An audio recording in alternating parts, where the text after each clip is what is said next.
This podcast is brought to you by Midwinter. These guys were a startup, an entrepreneurial startup some 10 years ago, way before it was even cool to be a tech startup, and have since then gone on to win every single award year after year after year when it comes to financial advice software. I use them. I know a lot of people that have, and if you haven't already jumped onto the new way of doing business, which is all cloud-based and API, so it all talks to each other, then go look at yourself in the mirror and sort yourself out and go get Midwinter. Thanks everyone for jumping on board. And just to let you know, Brett, we're recording this. So just want to introduce Brett Evans from Atlas Wealth Management. So Brett, the reason we've got him on is because he does lots of work with expats and he's very niched in the way he runs his business. So we want to get him on, just have a chat to him about how he runs that business and what he's kind of learned and what mistakes he's done throughout the business. So Brett, over to you.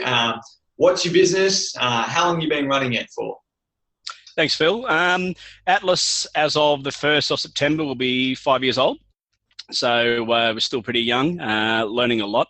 My background, I've got one of those really weird sort of backgrounds. Born in Newcastle, New South Wales, moved to Tucson, Arizona at 6 months of age. Dad was in the Air Force. Typical RAF brat, moved around a lot. Then joined up with Cathay Pacific, so lived in Hong Kong for most of my teen years and younger years, and then decided to come back to obviously university.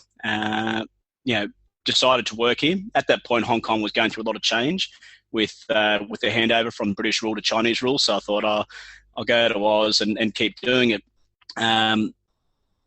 Always loved numbers, always loved doing this sort of stuff. So fell into the role as an analyst with the ASX, then worked with HSBC, Suncorp, Smith Barney, which became 6 different names, and then through the GFC, working for a Citigroup, or at the time it was Citi Smith Barney, it became a bit of a liability. Even though clients' holdings are CHESS sponsored and we all know they're all safe, clients were still getting very nervous. So probably that's one of the first major lessons I took from managing clients, is to listen to the clients. Even though you may know what's right, always listen to the clients. So in March 2009, myself and a colleague left Citigroup and we got our own AFSL. That was within 16 days of the bottom of the GFC. So we either thought we're the smartest guys or the dumbest guys, or I'm still trying to work out which is which. So, yeah, and that was the great time, because when you step out on your own with your own AFSL, coming from a large international corporate like Citigroup, I mean, people reckon they had problems with dealer groups. You should try working for a Citigroup. Your brain almost explodes with options and choice and freedom and all these sort of things. So that was a great experience, because, at that time, I was actually more so a stockbroker than a financial planner. And as you can imagine, being a stockbroker during the GFC wasn't the most pleasant of experiences. Sitting there with the screens in front of you, watching the market go down, 5 and 6% in a day is not the most pleasant experience. But another thing that experience taught me was get on the front foot and communicate with clients. Clients don't hold you accountable for what the market's doing. Clients hold you accountable for the service they're receiving. So every day I used to get on the phone and call every single one of my clients, regardless of if I spoke to them the day before or, the previous day, just get in front of them, hold their hands. The best way I can liken a financial advisor is it's like being a kid when you're in a thunderstorm. You always run to your parent to seek assurance. And that to me is the role of advisor. Not to crunch the numbers. The computers do that. Everyone knows the process, but the clients are coming to you because of you. So these experiences were great experiences. And then probably about 2011, I was getting a bit, disenchanted with the industry, thinking, righty, I'm 35 now. Where do I see myself going for the next 15 years? And I'm not a big fan of business plans, because I think they can sometimes constrain you too much. But I sat down and did a one-page, what do I want to do in this industry? Yeah. And virtually wrote down who I want to work with, because I love the client side. The technical side, most time bores me, but the client side to me is the fun side of it. So I sat down and wrote out a very macro type client I love to work with, and then it just jumped off the screen. Expats. Because of my background with expats, and because quite often I was getting questions from expats overseas by virtue of being an advisor in Australia. Back in those days, probably in the 90s to early 2000s, there wasn't a lot of change going on. So, but from about 2010 onwards, there's been so much change in that space that they're now having to seek that advice. Now with data sharing, the ATO's catching up with them. There's all this sort of activity now. So the idea of getting on a plane and going overseas and just sort of setting forgetting is no longer. So that's when I sort of sat down and wrote out this one pager, and it just jumped at me, it's an expat. So that's when within 30 days, I decided to set up a new company, did a deal with my former business partner. He bought me out from the previous company. Yeah. Part of the deal was that I could still operate under his AFSL on the premises, so I didn't have to worry about resources and staffing and licensing until I got Atlas to a point where I could go out and get my own AFSL and own office and resources that way. So the government's been kind to us in the sense that they've changed so many things in the last 5 years that people have had to actually seek out our advice, as opposed to me sort of begging them to come this way, which has been good. But the biggest issue you have with expats is if you want to get access to them, you can't just take out an ad in the Age or the Sydney Morning Herald or the Courier Mail. You have to be quite inventive in how you communicate with them. And that's where, for us, social media has been the massive part of it. 49% of our clients come from social media. Yeah, right. So just to recap, you left Citigroup in 2009 and you set up a business with your former business partner for 2 years, and then you set up Atlas Wealth. Is that right? That's correct, yeah. So we set up a company called Gamma. We told clients the reason it's called Gamma was because of, Gamma's a financial term. It's the measure of an option's volatility over the underlying security. In actual fact, my colleague, his son, he just had a son called Max, and I had a daughter called Gabriella. So we put them together and called it Gamma. Yeah. So, I think they like those sort of stories. They love that sort of tangible side. Once they get on board, say, oh, by the way, this is the real story.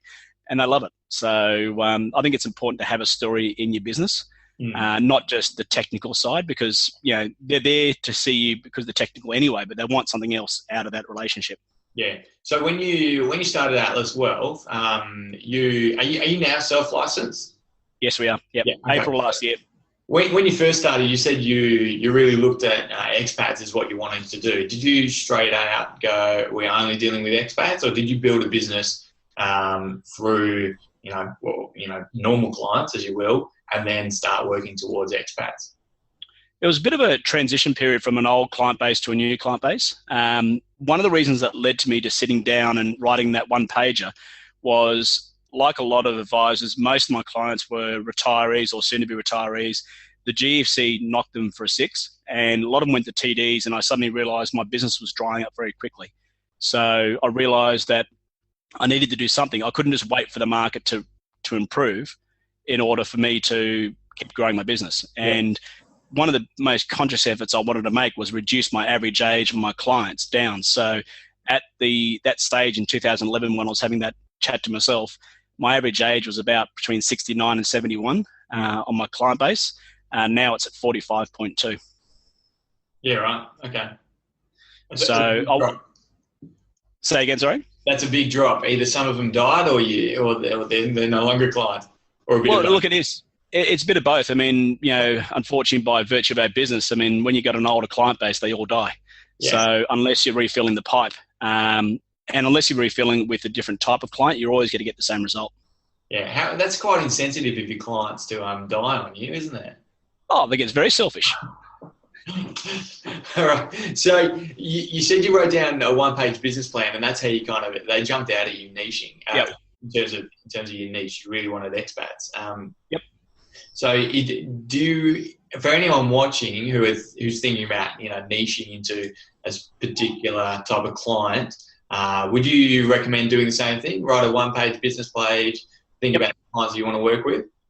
Yeah. Look, I mean, I think the first thing is you've got to get enjoyment out of what you do. And the only way you get that enjoyment is by working people you enjoy working with.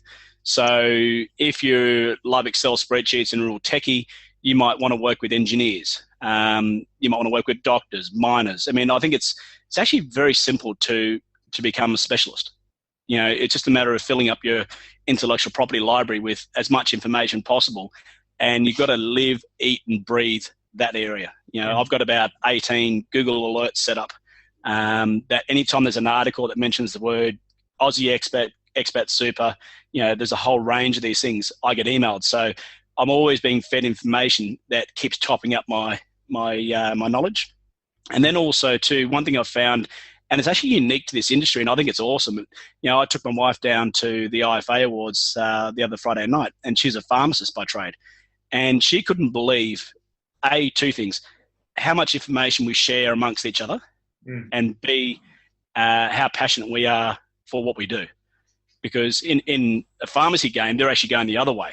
They're becoming commoditized. I mean, a pharmacist now is lucky to earn $30 an hour. Yeah. They spend all these years. So, for them, they're a very disenchanted industry. And, that may actually be another niche you could go down if you had those contacts, is to go through and help pharmacists, either transition to becoming a business owner or helping them with their finances, because they're actually becoming more and more difficult. So to me, it's actually quite easy and niche. You just got to sit back and think about what you want to do. For me, it was, I want to work with time-poor people who are not fee-sensitive, who embraced technical and digital media. Yeah. And, there's about 10 things. And it was only bullet points. It wasn't even chapter and verse. It's just bullet points. And then when I got to the bottom, the word expat wasn't mentioned, but it jumped off the page, to me, that's the market that I wanted to work with. You did mention technology, which is something that we kind of want to touch on, how and what you do working with them. But before we do, one of the best ways I learn is hearing other people's biggest mistakes. So what is one of the biggest mistakes that you made, either in the transition to working with expats or just in your business in general? I think the best one was when I, 1 September 2011, said, rightio, Atlas is here. We're the only Australian financial services firm that is designed to work with expats. I'm going to get overseas and just start blasting, and just letting people know I'm here. What I didn't realise, there's what they call the offshore IFA market, which anyone who's been overseas at one point or the other has probably been cold called by these guys. And what they are, a sausage factory. And what they want to do is they want to sign you up to insurance-linked bonds for 10-year savings plans. These guys get paid out massive payouts when you sign up, and then they move on to the next person. So they promote themselves as financial advisors. So what I was doing, I was getting over there and I was networking, and they say, what do you do? And I'd say, I'm a financial advisor. And I couldn't work out why people weren't gravitating to me. They were going the opposite direction. So once again, listening, I spoke to another people about it and said, what am I doing wrong here? And then they pointed me out to all these different areas, which, probably the worst thing for our industry offshore. So then I had to reskin that cat and say, rightio, when I'm networking, what I'm going to say. So people would say, what do you do? I said, I'm up here visiting clients. Okay, who do you look after? I said, I work with Aussie expats. I look after their financial advice in Australia. So try and differentiate myself to one of those cold calling people, because expats get called probably every second week. Yeah, right. And they get called by a coordinator. They try and get appointments set. And then it's a lot of sales. So these guys are just, battle hardened. When they hear the word financial advice, their first reaction is run. Yeah. It's just such a subtle difference, isn't it? You're just not using the word financial advice, which they link to something as a negative term. It's really interesting. Yeah. And moving on to how do you actually do it? What type of technologies do you use? And are you still going overseas as often as you were at the beginning? Yeah, it comes and goes. I mean, ideally, I'd like to be overseas more than I normally am. But my last trip was to China in June. And the reason for that is right now, you work with the resources you've got. And we're in the process of bedding down an advisor that's coming on board out of Singapore. To us, we want to have a scalable business. So it's important to get those technical details right, as opposed to me running around the world, handing out brochures and trying to sign up clients. So we've been doing a lot of focus and attention on our CRM. I see Naomi's online, so thanks to the guys at ISOS. To us, that's the only way we're going to get a scalable solution in our business. Our grand plan is to have advisors positioned around the world, and they're servicing Australian expats in those regional centres. But once again, you need, it's hard to have a guy 5,000 miles away and get him delivering the same advice that you are. So for the last couple of months, we've been really focusing on our tasks, workflows. We build all those things manually, and making sure that there's a consistent result every time, whether it's myself or Jared or it doesn't matter who it is, people are always doing the same result. So, that to us has been the big focus over the last couple of months. And now that we're out of that, now I can start getting back on the plane and start to go see clients again. But to me, that only serves as a very small part of our reach. I can go and run a seminar with a chamber in China and, we'll get a good response. But, I can post a video on LinkedIn and get 10 times the response. Yeah, right, yeah. So, and that's what's taught me. It's important to have that presence overseas, but it's even more important to keep that content coming out. Yeah, so that was a question I had. Do you find it difficult to build that relationship with your clients, being in Australia and then being based overseas? Not necessarily, because by and large, most of them are a little bit homesick, or they're not homesick, but they miss Oz. So the fact that they get to check, to touch base with someone from Australia a lot of the time, they love it. Yeah. And they're always seeking advice, not even just on the finance side, but, where should my kids go to school? What's the property market doing? Who's a good dentist in Australia? I'm back on holidays, that sort of stuff. And and we find ourselves more of a pivot when it comes to their decision-making process. And the finance part is our portion, but, we're providing referrals to accountants and lawyers and all those sort of guys, only because, we've built up that trust with them. The power of technology, and especially Skype and any sort of those sort of tools, is fantastic. I mean, I was talking to a client in Shanghai the other day, and she said that she actually talks to me more than she talks to her neighbor. Yeah, right. So, because it's just a matter of dropping an email, you got 5 minutes for a chat, bang, up you go, and I can have 20 of those chats in a day and still sit here in the office. So whether you're servicing clients overseas or domestically, to me, it makes so much more sense to have that conversation that way. I mean, if we've got a client 2 suburbs away, they can be sitting in their pajamas on a laptop. Yeah. And just do you find yourself doing different working hours to kind of accommodate your clients? It's yes and no. I mean, not frequently, but sometimes we do. I mean, London's probably the hardest guys we work with. Yeah. But pretty much everywhere up until about Denmark is easy, because I've got a call tomorrow with a new guy in Copenhagen, and he wants to call at 3:45 p.m. our time, so he can do it before he goes to work. Yeah. And vice versa in New York, they want to do their calls after work, so they might say 7 p.m. their time, which is 9 a.m. our time. So the hours are actually quite easy to work around. But even now and then you'll get one that says I can only do it at 2 p.m. in the afternoon in London. And in that case, you're getting up at some pretty weird hours to do some calls. And, it's just a matter of having your office at home set up. So you can just, I always joke. I actually, have pajamas on and the shirt on top. And I actually joke with the client saying how I'm doing that. Yeah. Clip-on tie as well, just to... Yeah. The giveaways, the teddy bears and stuff for my daughter's usually hanging around the background. Yeah, that's right. All right. Well, that's that's the question I had. So you said you're bringing on an advisor based in Singapore. Yep, he's a Western Australian guy. Bit more of a technical point. How is that in terms of licensing? Having someone based in Singapore. Very difficult. It's taken us probably 6 months to get to that point. MAS, the Monetary Authority of Singapore, which is their ASIC, have actually been very good to work with. Better than ASIC. ASIC will tell you what you're doing wrong, not what you're doing right. Yeah. Whereas how this whole thing started was Jared and I had sort of been following each other from afar for the last 2 years, and he'd bounced through all the sort of different offshore advisories and found a really good home with global financial consultants who, these guys are legitimate players. They're actually doing proper financial advice as opposed to product sales. Yeah. He's ex-Patterson's out of WA, so he understands the Australian system very, very well. But he wanted to get back into that, and Singapore is a very technical market. You can't even market into Singapore without having a Singapore license.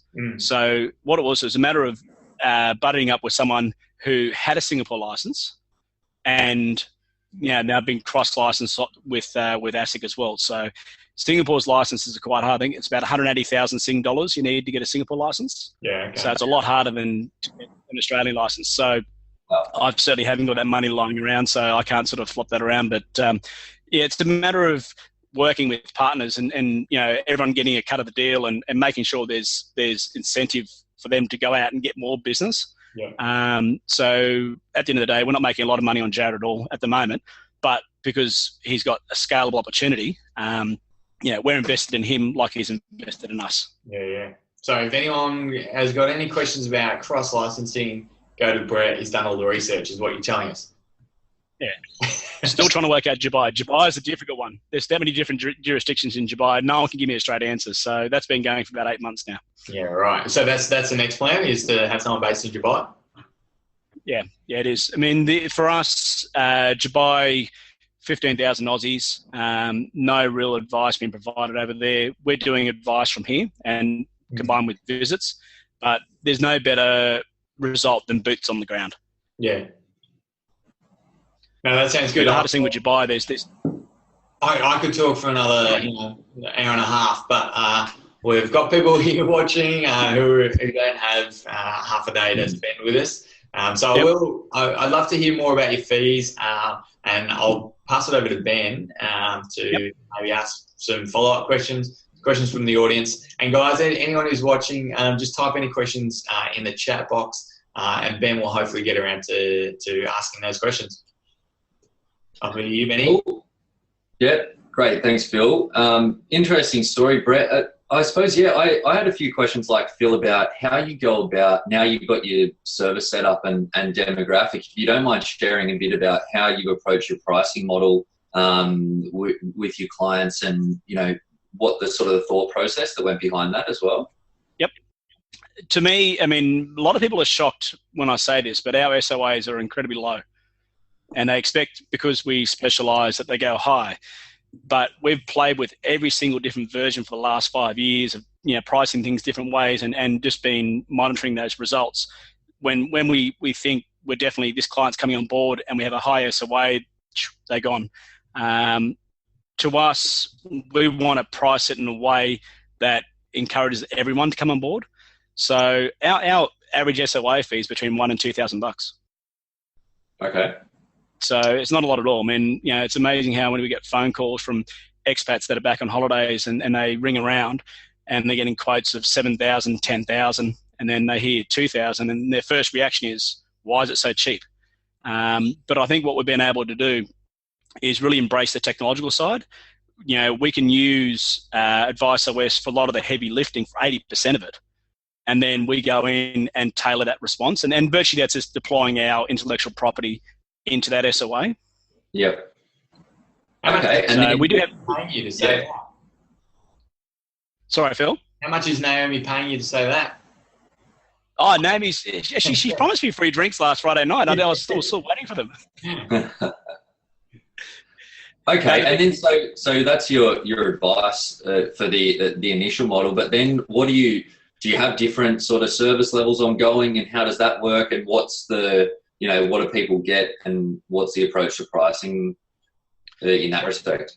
For us, we're sort of lucky in the fact that I'd say probably 80% of our advice is limited advice.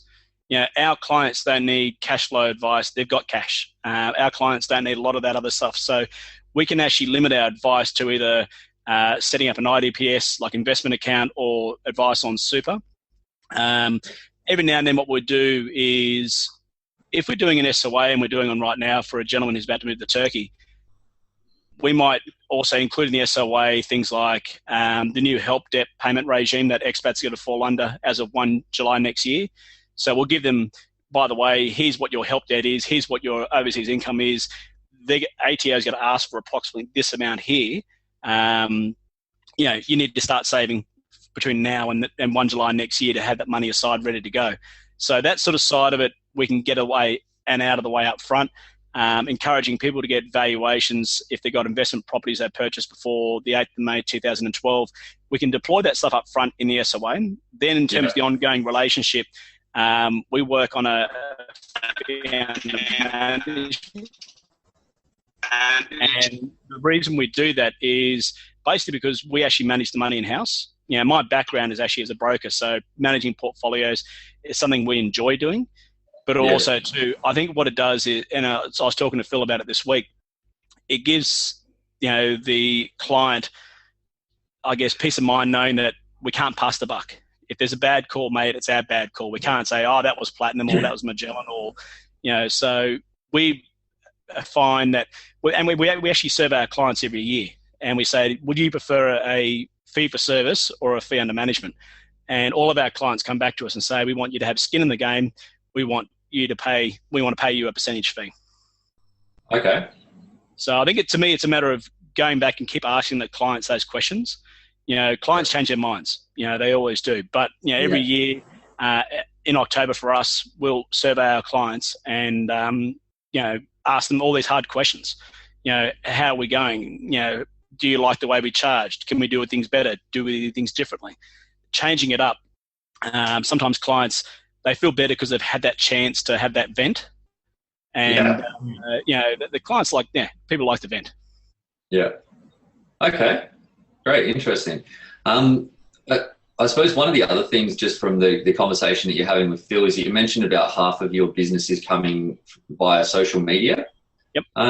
Can you, give us a bit of insight to that and what channels you're using, how you're using them, what the strategy's been, are you getting help, and what sort of the process there? In terms of channels, pretty much all of them. You know, in terms of putting out content, it'd be LinkedIn, Facebook, Instagram, Pinterest, Google+. But we also, from time to time, use WeChat. You know, the bit of stuff there we're sort of playing around with because there's a lot of Aussie expats in Asia using WeChat, not just China. But that's sort of a playing side of it. Still playing with Snapchat, but now that Instagram stories have come out, we're sort of maybe changing the focus back again there. To us, it's a matter of just generating content and putting it out there. You know, not asking for a relationship, just saying, here's information. And then I did a post about 2 weeks ago or 3 weeks ago just saying, we need your help.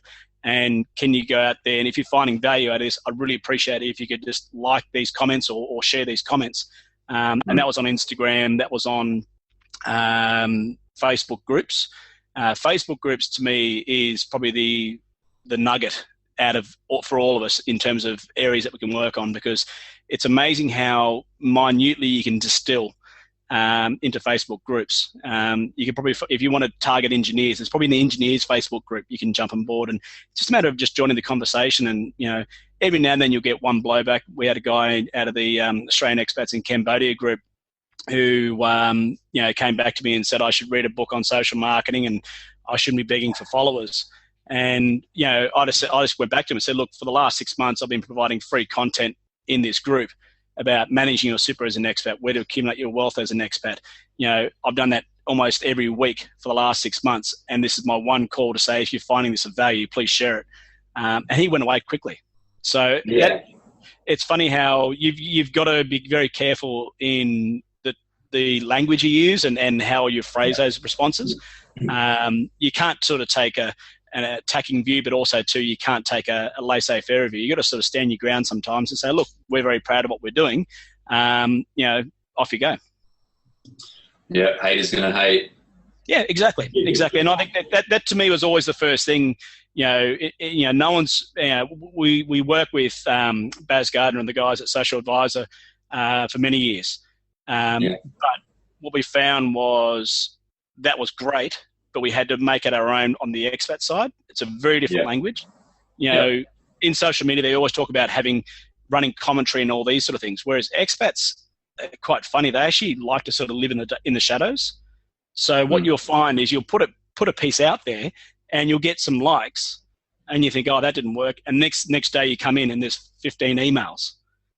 You know, because they want to, you know, talk in private on the side. So that to me, measuring those sort of things is always the hardest thing, you know, in terms of how do your clients want to communicate? Don't try and shove them down one way. Work with how they want to work. Yeah, okay. And so is that the approach with these channels, that you just sort of trying to add value and put content out, and then people are approaching you for business more than you sort of trying to push through the social media? Yeah, I mean, to me, the content always speaks loudest. If the content's relevant and useful, they may not need me now, but they might need me in 6 months' time. And it's amazing how we're talking to a couple in Beijing right now, who I spoke to in 2014, and we had a bit of stuff in 2015, and they're only now coming on as a client. Expats are a very long tail. We don't have the privilege or the benefit of them coming into our office and sitting in our boardroom.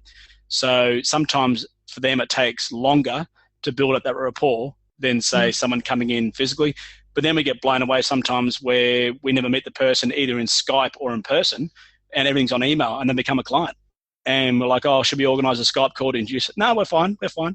So different people have different engagement levels, and it's a matter of just watching very closely and seeing what they want, and not trying to push them in a direction that they may not want to go in. Yeah, I think that's good advice for anyone to deal with the clients on their terms. I know that that's something that we try to do in our business, and I think you're completely right there. Okay, one question just following up from Amy, just around targeting your niche market, and congratulations to Amy, by the way, on launching her own business in the last sort of couple of weeks. Nice one. Probably a relevant question for Amy in terms of targeting your niche, and how did you do that and rebuild your business? So if someone's wanting to transition to a particular niche, perhaps away from an area that they've been focusing, or maybe hadn't had an area of focus in the past, what are can you give any tips as to the approach that they might be able to take and how they can do that effectively? Immersion is probably the best way to describe it. I would say for a month, just put all of your energy, time and effort into researching that area. And I'm talking during work, go home, have dinner, and then back onto it till 2 a.m. For virtually the first 4 years, and even now to a certain degree, I'm still doing some pretty stupid hours. You need to understand what the problem is in that area first before you can present a solution. So, if you go in blasting and sort of telling them what the problem is as opposed to listening what the problem is, no one's going to listen to you. Whereas, all the LinkedIn posts that we do are usually providing an answer to a problem. So how do you structure your super as a US resident, for example? That sort of stuff that, people may not think is a problem until they read it. But we know that it is a problem because we often get asked those questions. So if you want to break into an area, I would say, live in the shadows of that area and just live, eat and breathe it for a month. And it's amazing how much information you'll pick up. Yeah, okay. Great. I think that's great advice. A couple of questions from Adrian. Firstly, a quick one. How many people have you got in your business? We only got 6, actually, believe it or not. So, technology for us, in the past, we would have, probably 8 to 12 of what we're doing.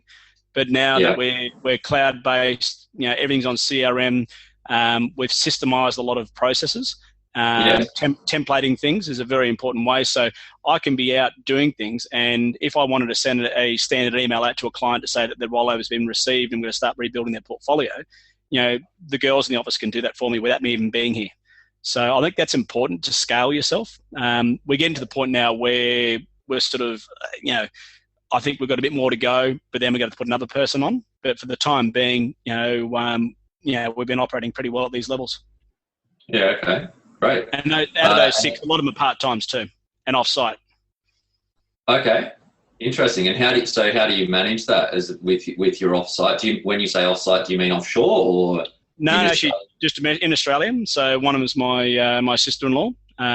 She's got a little bub, but I think recognizing people's strengths is an important part. And one thing that Haley does very, very well is follow instructions. She'll actually rewrite the process in her own mind, and then giving her non-time sensitive information that has to be put up into the CRM, or little things like we've got a process when we onboard clients or actually onboard inquiries. The first thing we do is we put them into the CRM, we put them into MailChimp to our inquiry newsletter list, and also we put them into a program we use called Pipedrive, which has been a great program for us. So that is stuff that you don't have to be a paraplanner or a CSO or an advisor to do.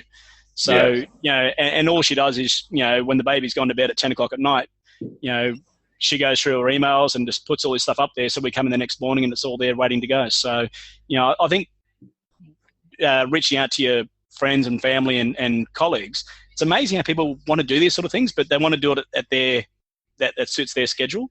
And you can find this stuff out, get rid of the non-core stuff from yourself, and, you know, makes things a lot easier. But, you know, you need to be on a cloud-based system. You need to be very systemized. You need to be very structured in order to get that same result every single time. Yep, absolutely. And that's probably a good lead into the next question, also from Adrian. What are the most useful pieces of tech that you've used, apart from giving you an opportunity to plug Advice OS another time, but maybe outside of that, what are, you know, the things that you found most useful? To us, Pipedrive is a great program which doesn't cost a lot at all, and that's a software as a service. You can sign up to it online. It's a great way to track your leads. Now, the problem is, because our onboarding process is a lot longer than, say, an average advisor's, it's easy to lose track of where things are at. So you can set up, it's just pipedrive.com, I'm pretty sure it is, and it's like tiles. So, you know, all the inquiries are here, you drag them across to the next column, and you can set these little features like rotting features. So after 7 days, if there's been no activity on that client, it turns red, so you know to action it. So I'm a very visual person, as opposed to having a list of tasks. I like to have, you know, images, I guess you could say, because then you get that. So it's almost like a gamification, because at the end, you either drag it down to won or lost. So, you know, it's a great way to manage that. We combine that with a document called, a program called PandaDoc, PANDADOC. And the other big problem that we have with our clients is getting them to sign documents. I mean, you think it's hard to have a domestic client to sign documents. Try getting someone in New York to do it. So our personal profile and risk profiles are all done in digital form, and it actually syncs with an extension to Pipedrive. So Pipedrive almost becomes the pre-client CRM. Right. So all your records are tracked through there, and then you can download that and upload it into your advice CRM once they become a client. But that is a very, you know, rather than saying, please print off this document, sign it, scan it, email back to me, to us it sounds very simple. But to them, it's like, oh, I'll do it this weekend. The weekend comes, oh, I'll do it next weekend. We've had stuff go out to 3 and 4 weeks. Whereas we can give them a link, they can type all their details in. It's a digital document with a digital signature, IP address is captured, everything. But the other great thing about it too is you can put videos inside that document. So from our point of view, you know, 9 times out of 10 when someone approaches us, they don't know us from a bar of soap. So we put a video in that personal profile, just as a welcome to Atlas, this is who we are, this is what we do, to try and start building that engagement. And we're going to use more and more videos in that onboarding process just to try and bring them in, you know, and sort of combine them with that as well too. So those two there would be the you know, more so the onboarding process. In terms of client management, obviously Skype's a great one. We're actually about to look at using Sweetbox. We just have to do a bunch of test calls with clients in different countries to make sure that it works in different countries. We have some weird places that we talk to, Burundi, Laos, Mongolia. So we need to make sure that that actually works in that area. But to us, that's going to be the next thing that's going to kick our game up with Sweetbox, is the fact that it automatically integrates with Advice OS. And all of our client conversations can be recorded and added as a file note. So that's going to save me a lot of time to say, oh, you had a call with Ben today. We discussed this, this, and this. You know, we agreed to do this, this, and this. Now it's going to be a matter of recording that. And if you need to sign documents, we can bring those up into Sweetbox, sign on the screen, capture that signature by digital recording. It takes things to a whole new level, but we just need to go through the IT side first to make sure it does work in those jurisdictions. Awesome. Cool. Just got another question here from Peter, just in relation to compliance and in particular around Australian and offshore licensing. Are you able to deal with expats in all countries? Can you use, you know, digital communications only and rely on that, or do you need to visit them, or do they need to visit you?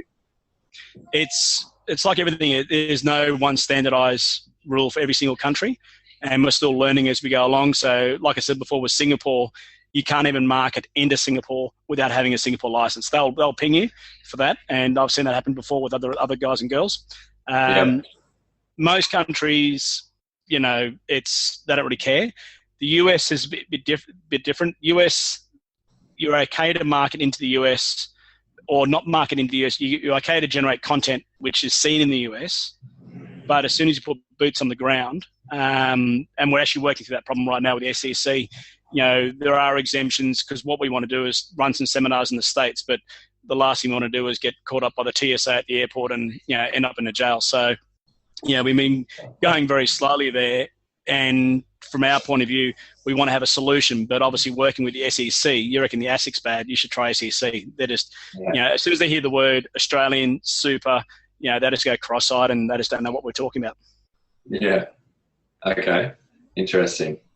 Okay. Another one about, this is on the same sort of vein from Ray. If you're working as an advisor in Australia with an Australian AFSL, yep, what are the options around overseas advice? You know, are powers of attorney required? And you know, if someone's looking at this, what are the things that they should look out for? Depends on who the provider is. You know, there's no standardized result. You know, some providers like BT, for example, anytime you do a IDPS account, they want a power of attorney for someone in Australia. And that's more for their compliance to say their controllers in Australia and all that sort of stuff. Whereas in actual fact, you know, they're the first ones to admit that, you know, you still got to talk to the guy overseas. You know, I've heard very different reports. You know, as soon as if you want to make it even more complex, as soon as you mention the word Australian expat in the United States, a lot of them run for the hills, because they don't want to deal with what's called the FATCA reporting. So now there's all this reporting compliance that has to be sent back to the IRS. So the platform provider has to provide to the ATO any accounts that are owned by a US resident or a US citizen. So a lot of the platforms have said, we don't want to have to deal with that. So they actually blanket ban having US citizens or US residents as a client. So we actually find we use multiple platforms, all depending on where the client's located. But, you know, usually it's quite simple to do. You just approach the platform and say, what are your requirements around X? Some platforms will say we'll take clients from only 5 countries. Some will say we'll take clients from all these countries apart from these 2. There's no standardized, you know, result from any platform, unfortunately. Okay, great. So check in with the product providers. Yeah. Cool. Okay, last question I got here is from Amy. Just how many countries are you working with, and are you so obviously you're dealing with expats, but is there any more sort of boundaries you put on the you know, ages or demographics for those particular clients? Not at all. We're right now in 18 countries, soon to be maybe 21 or 22. We've got about 20 rollovers we're dealing with at the moment. So for us, you know, if you're 20 or 70 and you're an expat, you're a client. Yeah. And I guess one of the things we've done is tried to price our model and also design our model to suit Australian expats. So we want people to self-select. You know, we don't want people to deselect, if that makes sense. So we don't want them to say, oh, I'm only 20, you know, what can be done here? A lot of expats, the day they graduate, they jump on a plane and they go overseas. So they won't have super. But what they'll do is they want to talk about strategies to either repatriate money back to Australia and start developing savings, or help with their help payments coming up to retirees who, you know, we got guys who may never come back to Australia. You know, I was talking to one client yesterday who's going to be retiring in Italy. So we're talking about some complex issues there regarding, can you get access to a part age pension as a non-resident, combine that with their super. So I guess the older they get, the more complex their problems. But, you know, for us, if you're an expat and you're on planet Earth, then you're a client. Yep. Awesome. Great. Well, I think that's pretty much the questions from the crowd. Thanks heaps for sharing with us. So I think there's some really good takeaways there, some good tech tools, and some ideas for, you know, setting up your business in a way to scale. I think these days everyone's looking at niching, so I think people get a lot of value out of the tips that you've given around that. So yeah, really appreciate that. No, thank you. I mean, and that's one of the things I'm most passionate about now is helping people specialize. Because as I sort of consider myself almost an outsider as a planner advisor, because I've come in from the broking side. So I haven't sort of been indoctrinated for the last 19 years that I've been in the industry in that process. And my biggest worry for what I call the generalists is with the disruption coming through, they need to have a value proposition. And if it's like, I'm going to provide you financial planning, I think you need to have more than that. So, I've been helping a lot of guys go through that process and spitballing ideas and work out ways they can sort of improve it, because that to me is what's going to take the advice industry to the next level up, is when we can start talking about specialising as opposed to just being a generalist across the board. Yeah, absolutely. Awesome. Well, thanks, Brett, and thanks everyone for jumping on board and watching. Remember that we put these videos up online on YouTube, so feel free to go there and check it out if you've missed anything, or if you had to jump away early or come late. And next week next fortnight, we've got some really exciting stuff happening. We've got an advisor from the US, so we're going international. Kate Holmes, not Katie Holmes, unfortunately, but Kate Holmes. Next fortnight, and there's other exciting stuff going on, so make sure you keep in touch with what we're doing here at XY Advisor. Thanks again for Brett for coming on board and sharing all your knowledge around working with expats and niching. And if anyone's got any questions, how are we going to get in contact with you? For me, probably the best way is obviously Twitter. I'm always going to embrace the social media side to keep the discussion going. That way people can refer to it. So at Atlas Wealth MGMT is my Twitter username. Email is brett.evans@atlaswealth.com.au. But yeah, usually hit me on Twitter and I can find you. Otherwise, drop me on the email. Awesome. Thank you very much again, Brett, and thanks, Ben, for being involved. So we'll see you guys all in a fortnight's time. Peace out. Thanks, Brett. Thanks, guys.